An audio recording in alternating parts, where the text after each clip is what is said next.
Glooms of the live oaks, beautiful braided and woven with intricate shades of the vines that myriad cloven clamor the forks of the multiform boughs.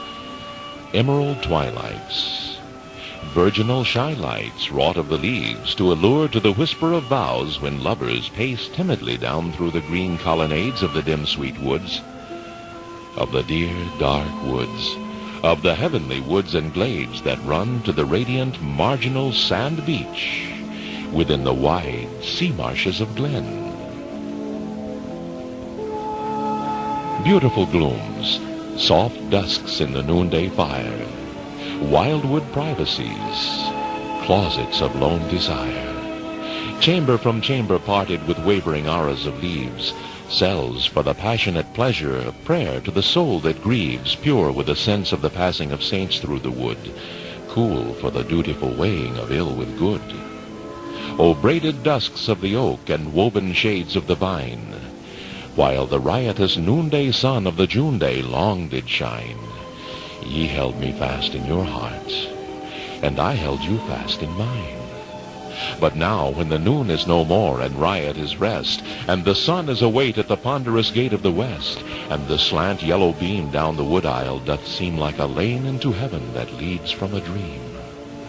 Aye, now, when my soul all day hath drunken the soul of the oak, and my heart is at ease from men, and the wearisome sound of the stroke of the scythe of time and the trowel of trade is low, and belief overmasters doubt, and I know that I know, and my spirit is grown to a lordly great compass within, that the length and the breadth and the sweep of the marshes of Glynn will work me no fear like the fear they have brought me of yore, when length was fatigue, and when breadth was but bitterness sore, and when terror and shrinking and dreary unnameable pain drew over me out of the merciless miles of the plain.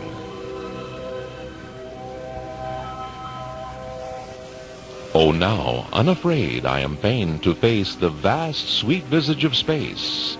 To the edge of the wood I am drawn. I am drawn where the gray beach glimmering runs as a belt of the dawn for a meet and a mark to the forest dark.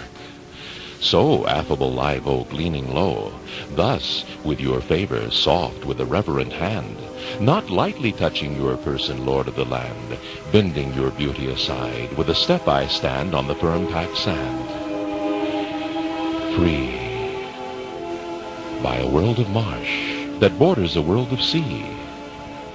Sinuous southward and sinuous northward the shimmering band of the sand beach fastens the fringe of the marsh to the folds of the land.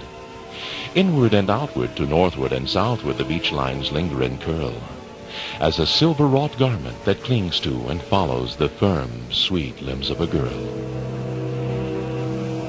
Vanishing, swerving, evermore curving again into sights, softly the sand beach wavers away to a dim gray looping of light, and what if behind me to westward the wall of the wood stands high?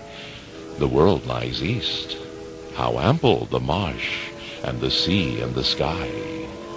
A league and a league of marsh grass, waist high, broad in the blade, green and all of a height, and unflecked with a light or a shade, stretch leisurely off in a pleasant plain to the terminal blue of the main.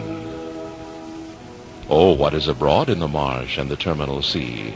Somehow my soul seems suddenly free from the weighing of fate and the sad discussion of sin by the length and the breadth and the sweep of the marshes of Glynn.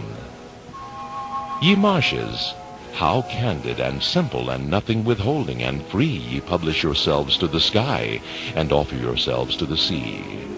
Tolerant plains that suffer the sea and the rains and the sun, ye spread and span like the man who hath mightily won God out of knowledge and good out of infinite pain, and sight out of blindness, and purity out of a stain. As the marsh hen secretly builds on the watery sod, behold, I will build me a nest on the greatness of God.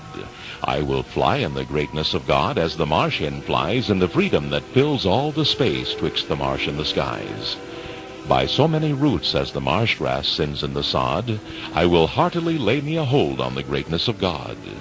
Oh, like to the greatness of God is the greatness within the range of the marshes, the liberal marshes of Glynn.